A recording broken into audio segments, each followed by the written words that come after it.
आमच्या हांगा आतां इंडोर एकूच स्टेडियम आशिल्लो आनी हांगा एकूच कोर्ट आशिल्ल्या कारणान आमी दोनी ज्यो टिमी आसात हांगा प्रॅक्टीस करतात. सो एक इंडिविज्युअल आसा कितें जाता, गर्ल्स जेन्ना प्रॅक्टीस मॅच खेळटात हांगा मॅच प्रॅक्टीस तेन्ना बॉयजांक बसचें पडटा. और भायर आमी सम पासींग थ्रोईंग फेंट्स तशें घेतात. कितें जाता इंडिविज्युअल एक ग्रावंड जर आसा बरें आनी बरें भुरग्यांक बरें मेळटा खेळपाक अशें. ताका लागून आतां तरी आसतना पावस ना जाल्यार आमी भायर जो आमचो ग्रावंड आसा हांगा थंय ट्राय करतात की थंय मार्क करून थंय प्रॅक्टीस करपाक. दिस थिंग इन्फ्रास्ट्रक्चर हें सारकें हँडबॉला लागून हो स्पेशली कोर्ट बांदलेलो आहा फॉर नॅशनल गेम्साक.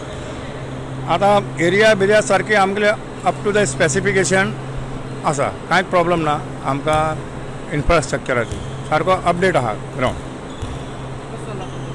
प्रॅक्टीस आमची बरी चल्ल्या. We have started practice from last July onward 25th onward. Almost आमचे 50 days नॉन रेजिडेन्शियल कॅम्पाची प्रॅक्टीस जाल्या सारकी.